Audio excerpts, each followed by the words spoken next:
Ngithanda ukubingelela kuphi nakuphi embukeli lapho enesibuyele nikhona kulona lolu hlelo esiza kini ngalo njengamanje. Siyathemba ukuthi imbukeli uthokozile ukuthi uhlale kanye nathi namhlanje kule ngxoxo mfishane esizoba nayo njengoba nathi sathokozile ukuthi sihlele kanye nani. Siyacela ke mbukeli ukuthi uqhube inqubomgomo nendlela esisebenza ngayo lapha kule channel kulolu hlelo. Uyasubscribe meke uthi uyathanda ukuthi ube ingxenye yale channel uqhubeke uyidetilizela amanye amavideo amnandi njana le ngxoxo esinayo namhlanje uyilike ivideo uma ulike ivideo nathi siyabona ukuthi esikwenzayo nakujabulela nathi siqhubeke sisebenze kakhulu kunakuqala. Namhlanje ke mbukeli siphethe umhlonisho wena osibhalele njengoba sikanye nayo namhlanje wathi ufisa ukuthi abe ingxenye yohlelo lwanamhlanje lapho khona eze kunina ngqo njengoba thina siyizwi lomphakathi waseSouth Africa la wonke umuntu ofisa ukuthi akwazi ukuthi adlulise izwi lakhe lapho khona siweyikhalela icela usizo enza yonke into kubantu baseSouth Africa njengoba i-channel lena ibukwa abantu basemkhakheni eyahlukahlukene. Nginesiqiniseko sokuthi umuntu obengabe ehleli kanye nathi la uyamthola lo muntu osekefuna ukukhuluma nayo through i-channel le esiza kini ngayo njengamanje. Into engizoyenza ke mbukeli ukunikeza umhlonisho ithuba lokuthi abingelele azazise ukuthi uphumaphi bese siluzwa nje udaba lakhe. Mfowethu ngicela ukuneza ithuba kumuntu omdala. Angibingelele ababukeli emakhaya ngicela ukuligodla igama lami nesibongo babukeli nginezathu zalokho mhlambe nisazoyithola ngokuqhubeka kohlelo. Nami babukeli ngumkhaya ngiphuma khona le eKZN ngibhalele lolu hlelo babukeli ngoba nakho ngishintshelwe impilo yami sekunzima ngizoyikhalela kahle kahle la kunina. Ngiyakhala babukeli impilo yami isinzima kakhulu idinga isandla mhlambe somuntu ongase abe uncedo noma ongasanginikeze angazi ngathini ongasanginikeze noma iplan yokuthi impilo yami ngingayilungisa kanjani. Ngiyabonga. Njengoba besishilo ke mbukeli ukuthi cha uhlonishwe sinaye uze kunina ngayo i-channel yethu lolu hlelo esiliphethe namhlanje. Kanti ke noma ukuthi ngomunye wabantu abafisa ukuthi akhale azwakale ungayisebenzisa iBantu TV1 ubhale laphana kuyona le number esifakile ehambayo kulamagama uqhumana nathi udaba lakho uzoselithatha lapho kodwa leyo cala lifikile kumnikazi walo uzokwazi ukuthi abe isixazululo. Mfowethu uthi unenkinga impilo yakho enzima kakhulu uzoyikhalela udinga umuntu ozokusiza awusivezele ukuthi ngabe inkinga sikhuluma ngayo sikhuluma ngani la kwenze njani. Kusho ukuthi mhlonishwa mina bengiyinkabi emzileni wamatekisi kuma long distance ngushaya sibhamu khona. Emva kwalokho impilo yami yavele yashintsha yanzima kakhulu ingakho ngibhalele lolu hlelo lwanamhlanje ukuthi ake ngizohlanganyela nababukeli ngizoyikhalela la kubabukeli njengoba impilo yami isinzima kakhulu kangaka. Ilokho nje mhlonishwa engithi ngiqhamuke nakho namhlanje. Ngiyabonga.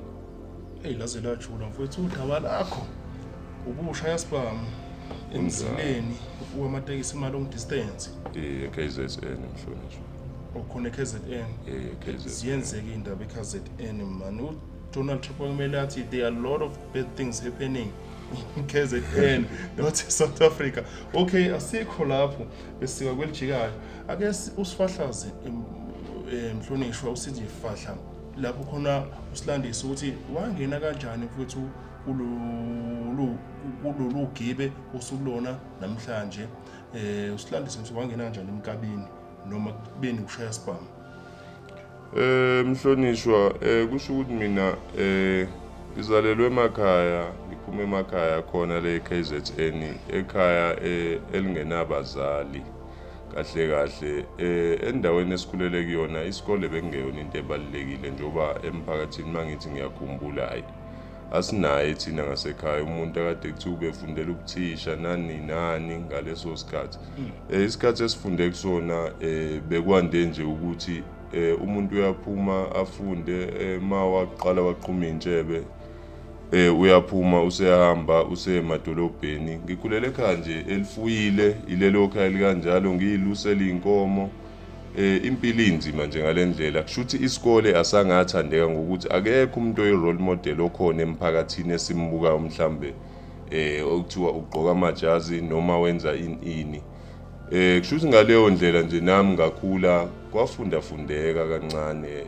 Ngicabanga ukuthi kufundeke ngaze ngafika emabangeni aphezulu ka standard 9 ngicathi bambiza ngo grade 11 njengamanje. Mangifika lapho ilapho ke la ngifike ngayiphothula khona intambo zami ngase nginyukela ngasemadolobheni. Lo msebenzi la uqale khona mase sengifika le emadolobheni. Ay. Yeah, okay. Awungene lapha futhi odabeni uthi umsebenzi wokuba ushasibhamu uqale khona lapha edolobheni. Introduced yini kumsebenzi wokuba ushasibhamu? Yona umsebenzi beyandile noma wona umsebenzi wade ususe ngasekhaya? Njengoba kade ngike ngaveza mhlonishwa la ekuqaleni ukuthi ekhaya mina engikhulele kulona ilesigodi lesesingenayo umuntu ofundile. Njengoba singenayo umuntu ofundile kusho nami ingqondo yami ikhule nje inaleyo nto ukuthi hayi nami ngifisa ukusebenza ngibe nomuzi ngibe nani kwabantu akade ngibabona njengoba amagenge ade ephambi kwami nje phuma nje ehambe emadolobheni sibone sebuye sesebenza. Nami kwenzeke kanjalo ke ngakhula nginaleli phupho lokuthi hayi ngifuna ukuya edrobheni. Ngifice umalume wami kahle ukuyena umuntu akade kulo mzila lo wamatekisi la kuqala khona indaba yami namatekisi ukuthi umalume njobe la emzileni nami ngathola umsebenzi ngadrive itekisi. Ngingenela ematekisini ngomalume kahle umalume ongifake kulo msebenzi wamatekisi. Umalume bebe nezikhundla eziphezulu kuyena namagenge yakhe thina siqale nje sabantu abashanela. Mashanela besishayela mntu. Hayi siyakuzwa mhlonipho shwa. Salalele nje masiqhubekela nodaba lakho. Kusho ukuthi mangingena la emsebenzini wamatekisi lo sisebenzile sa driver amatekisi kusho ukuthi kwaqhuma impi emzileni wamatekisi kuma long distance.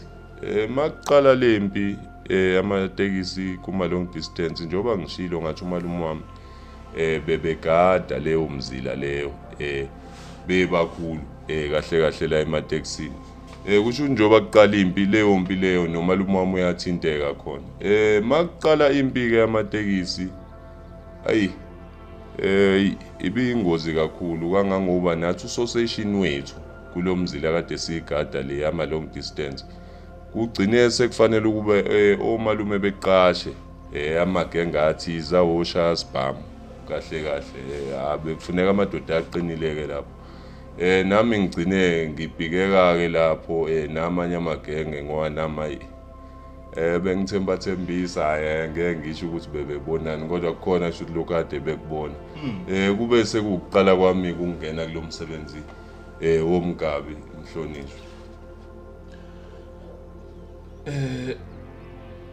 Kambe uma ngakuthi association kuma long distance sikhuluma ngamuphi umzila mhlawumbe abantu bayawazi nje lo mzila kodwa unombango? Ningixolele futhi balaleli njengoba ngiyifihlile nami ngiyathanda ukuvela ukuthi inkinga lolu daba engizolethula la lokucayi because lihamba lithinte namadoda amakhulu ongeke wacabanga na ukuthi athinteka kulolu daba. Ingakho ngifihlile ngizocela futhi ukuthi ngiphinde futhi namagama emzila ngiwafihle kodwa ngikucacise lokhu ukuthi yona bekuyimzila emkhulu bekuyimzila emkhulu impela bengeyona imzila emincane ama long distance impela. Kambe mangase umvezele nje umbukeli mhlawumbe ayicabangele yena ukuthi mhlawumbe ngayiphi lento esikhuluma ngayo into eyenzeke kumiphi iminyaka le? Impi esikhuluma ngayo kwakuyimpi enkulu eyayiphakathi kwale mzila eyayimbili njengoba kade sengishilo ukuthi ngiyaxolisa ukuyifihla indawo, kodwa iminyaka noma sekukudanyana kodwa ngiyakhumbula unyaka bekuphakathi kuka 2007 kuya ku cathi ithathile nje iminyaka boma 2-3 ya 3 years ngoba mangingaphosisi impela mangabe ngisakhumbula kahle ngicabanga ukuthi iphele 2011 impela. Hayi mfowethu siyakuzwa. Hey mina ngithosa le ndaba ukuthi angikaze ngihlale nomuntu kade ewushasbam yize bengifisa namanje ngisafisa ngiyanqonqa nje abantu abaningi bawushasbam namanje noma babuya khona lapho beke beze bezoyithula nabo bezoyilahla kubabukeli mhlawumbe khona la bakhala khona. Hayi anisondeleni nje madoda nisenseyona inamba lesibekile isihlale kanye nani siyosebenzisa yona indlela yemiyalelo yenu ukuthi umuntu mafuna uyifihla simfihle nje basifihle umfundisho esihlenayo njengamanje. Ngiqhubeka mfowethu ngibuze ngithi laphana ke ngifisa ukwazi ukuthi ke ukubona ushasbam mfowethu emsebenzini lo niqhubeka nisebenza ubutholani lapho ushasbam khona benikuthola ngaleso sikhathi emsebenzini noma benivolunteer? Mangingasho nje Mhlonishwa njengoba ngeke ngasho ukuthi ukuqala kwami bengidrive amakhumbi njengoba kade si drive amakhumbi mase sewuthola lo msebenzi lo kusuke sekufana nokuthi kunyuka imendlela kahle kunyuka nemali ozoyihola mukhulu ke umholo walapha kangangoba kulo msebenzi lo mase sewukulesa sikhundla mawuyoshaya umuntu mhlambe angazi noma ngithi osemaqopheleni waphezulu uyayuthola imali isamba semali ngiyaxolisa angeke ngikwazi ukusidalula kodwa imali eserious impela nawe ongacishe ungabaze ngawo mhlawumbe ugcina ulithatha nawe ithuluzi uyokwenza njengoba nami ngenza nje yona imali isuka inkulu kwesinye isikhathi baphinde bengeze ngawo amatekisi njengoba kahle yonke lento isuka ingomzila wamatekisi futhi omdala. Isaka beniliphatha beyiphathiseke imali yesaka lempuphu ekhaya mangabe uwenza lo msebenzi? Cha impela okuningi bekuhlangana ngingeqamba manga yebo imali impela ibifika ekhaya bebelala bedlile yize noma ade bengazi phela ukuthi imali le ivele kanjani ngamshika mune engikwenzayo mina le emazweni.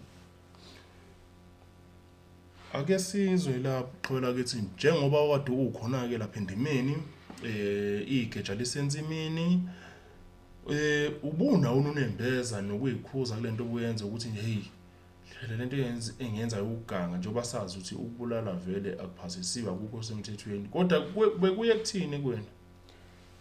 Mangakubekela nje Mhlonishwa kahle ngokweqiniso mase sewenza lo msebenzi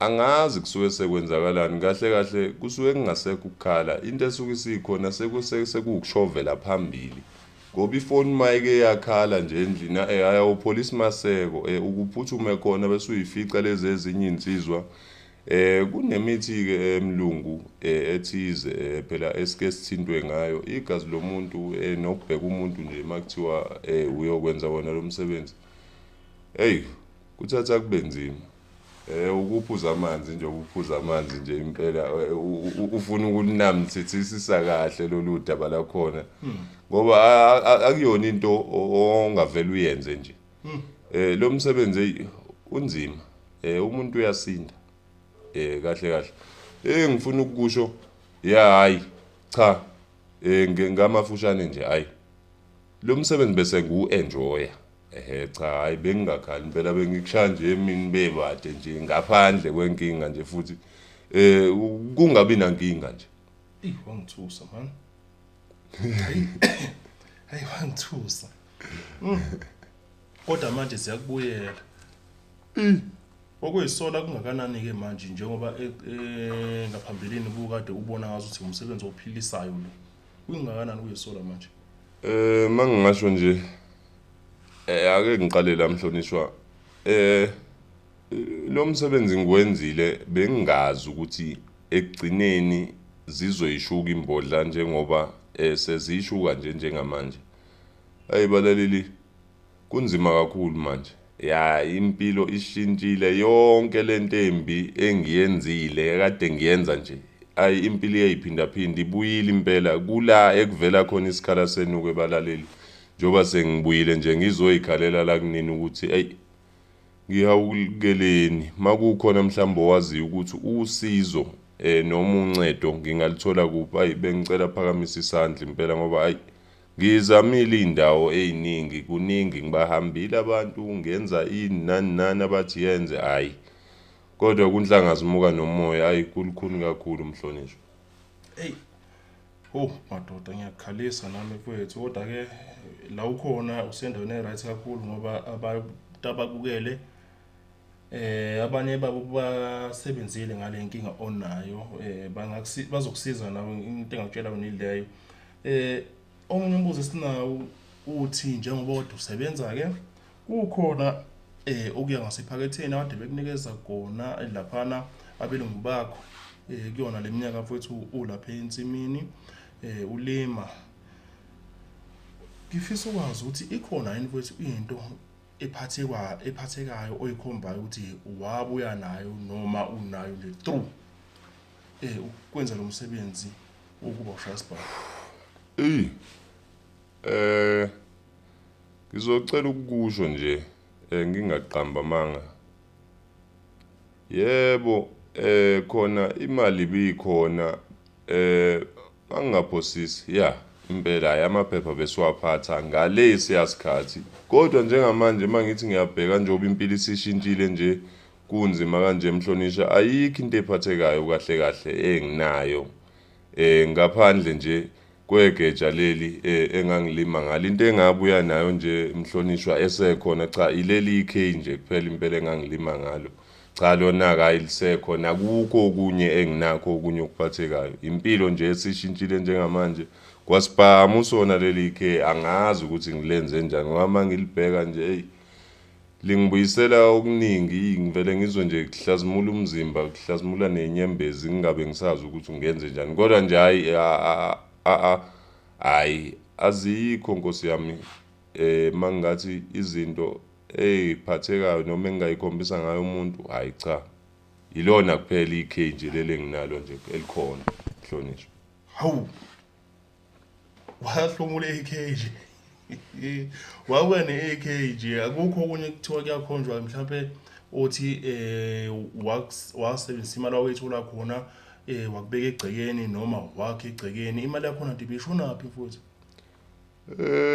Mhlonishwa mangingasho le mali le nombani uyayiphatha angazi noma kwenza ukuthi ngoba isuke iphume ngalendlela esuke iphume ngayo kodwa nje iyayishabalale nje ungabusazi ukuthi ukwenzakala njoba ngikutshena nje ukuthi cha bezikhona izinto khona ngalesa sikhathi ngesikhathi izinto isahamba kahle but njoba izinto seyiguqukile nje angazi ngathi manje kuvuleka amehlo ukuthi kanti yonke leminyaka kade ngisebenza ngikhona la emzileni bekwenzakalani imali bishonaphi ngoba impela IK njoba ngisho Mhlonishwe nginalo khona lona kuphela linegama lalo kahle kahle igama lalo kwakuugadi ichwenzi ngase ngithi mangiphumile naye ngimbekela iqolo impela bengazi ukuthi na kanjani uyangifezela wonke amaphupho. Kwazi kwanzima webhudi ngoba nakhona futhi awubuyanga nalutho kodwa umsebenzi obade uwenze bekuwumsebenzi onzima kakhulu kodwa ke ngiyengizwe vele ukuthi nalaba nabashaya imali emgaqweni into yabo imali yakhona ayikhombeki ukuthi yenzani kodwa ke angikho lapho kubona kulungile abaqhubeka nomsebenzi wabo bafethu mhlawumbe ngilanga boyosho ukuthi bazuzana khona la manje IK lelo othi walihlomula emva kwempi noma IK leli okwakuyelakho nawe ukuliphatha noma walithola kanjani lo? Mangakubekela nje Mhlonishwa mina ngeyamali angaze ngasithenga isibhamu ngiwenzile nje lo msebenzi ngiyiphathile asikho isibhamu engasiphathanga kusho ukuthi kodwa la emzileni wethu isibhamu abaphathi bethu nomalume akade bekholelwa kusona bekuyilesi ikhe, ibhamu, inhlamvu, yonke lento ongayicabanga yokubulala noma yokwenza lo msebenzi akade siwenza. Beyifika nabantu laba bososeshini bomzila lo wethu we-long distance akade siwugada. Yonke into nje ibiza ngamasoso, konke ama-bulletproof, ayikho into ade ungayicabanga eyizivikeli yokwenza okubi ekade singenayo. Mina njengeyami imali cha, hayi angikaze ngathenga lutho. Ikhe leli angazi noma kwakuthiwa kahle kahle lumkromelo noma kuyini ngoba cha libiza mina. Nobani amadoda enganginawo ngaleso sikhathi sangaleya minyaka. Namanje nawawa amageja ngicatha ngaphansi kwembhede yabi impela. Ucamela phezu kwe-AK owalihlomula laphayana empini. Madoda kwaze kwanzima lapho ngisaba ngishisa amanzi-ke mina ngaze ngangoba yini kube nami kwangifica ukuthi leyo mpi ngikhona kanti ngizofuna amatoho njengawe mfowethu. Sifisa ukwazi-ke manje ukuthi impi le iyahamba iyaphela njengoba ukuthi iyalasta boma 2 to 3 years. Ubuse ingxenye yayo impi iphela noma wawusubeke phansi ikhalo ayithathwa ayibeke ethala? Cha impi sibambile, sayibamba impela kwaze kwaba iyaphela. Mayiphela ke mina nethimba leli ekade sisebenza nalo ngaphansi kwalomzila wethu sahlanganela la kade sike sihlanganyele khona. Wafika umuntu lo akade bemthembile laba abasiphethe nathi wachela ngemithi nani bekuthiwa kahle kahle ngegama nje elifishane bekuthiwa sikhishwa intelezi kahle kahle. Intelezi kade sidla ibibheda beyibheda umuntu kahle kahle ubuvela umbone engangentuthwane mase kuphumele leyo mishini yokuthi hamba okwenza leyo nto ubuvela uphume uyokwenza leyo nto. Manje nje emva kuba kuphele impi ngibe sengibe umuntu ozama ukubuyela emakhaya. Izeke noma ukubuyela kwami emakhaya kungaba ngisangibuyisela ngalutho ngoba ngibuyele emakhaya vele impilo isishintshile, zonke izinto sezingiguqukele. Ngoba ngithe mangishesha nje ngifike emakhaya ngase ngithi ake ngibhalele nanti uhlelo emva kuba impilo yami isinzima ngalolu hlobo esiyinzima ngalo. Ababukeli ake nivele niveze uvo lwenu emakhaya, ningixolele ngosengikushilo okuhlazimulisa umzimba. Nami kwakuyingxenye yempilo yangaleso sikhathi. uNkulunkulu ngeke umazi ukuthi uyokuthatha akubeke kuphi. Angeke sikuhlulele bhuti omdala. iBhayibheli lithi uNkulunkulu yedwa okwazi ukwehlulela umuntu. Thina sibe siyini-ke lapha kulolu hlelo ngoba thina nje sizama ukuthi sifake isandla la sikwazi khona, kodwa abantu abazokusiza ngqo yibo labo ozokhala kubona.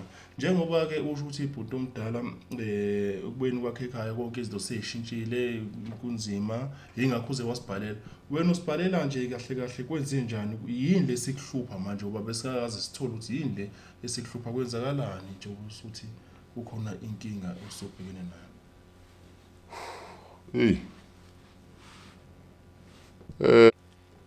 Kahle kahle mhlonishwa, into eyenza ukuthi nginibhalele namhlanje ile engihlupha ngempela.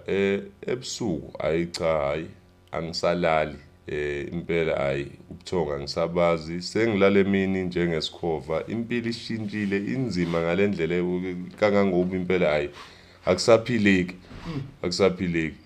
Mangeke ngacima ugesi nje ebusuku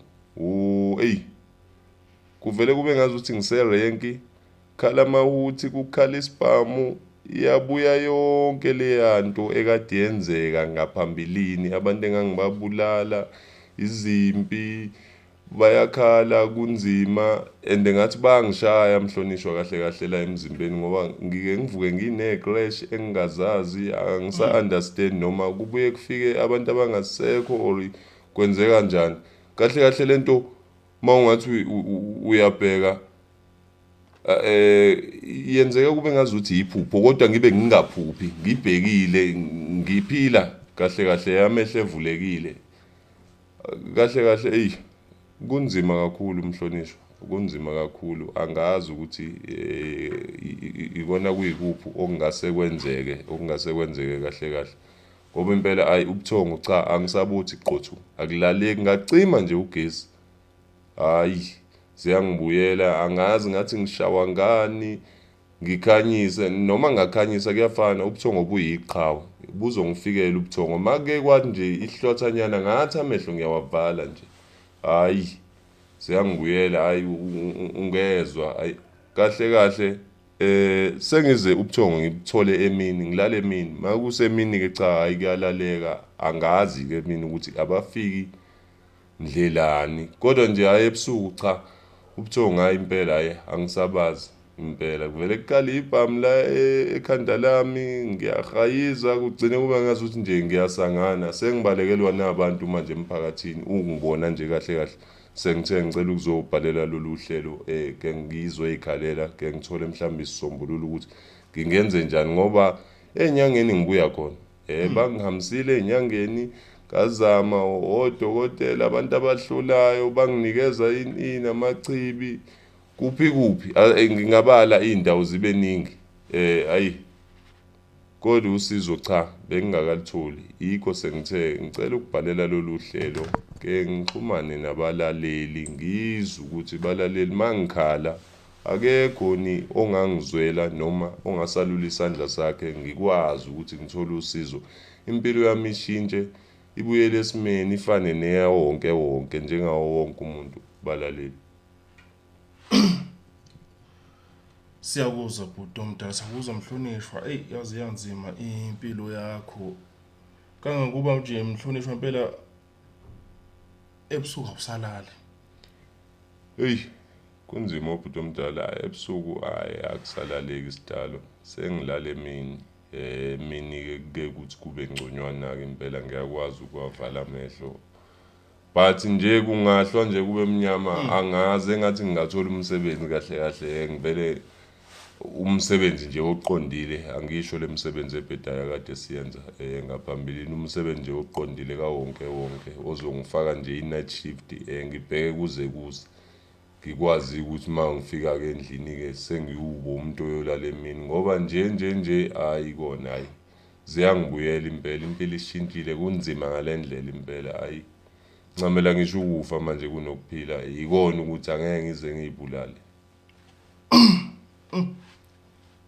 kwaze kwanzima mfowethu siyaxolisa ngempela ukuthi sizwe udaba lakho olunzima kangaka namhlanje asilifiseli omunye umuntu ophila ngaphansi kwalo siyafisa ukuthi alithole usizo njoba nawe umunye wabantu abazothola usizo njoba sinaye kanye namhlanje angazi awushiye amazwi azoba isifundo kubantu mfowethu nje uqwashisa umuntu usathi yena umsebenza umsebenzi ukuba shasbam noma ngabe ngayiphi indlela asebenza ngayo kodwa nje uthini usaphila nje ngokuthi khiphe imphefumulo balaleli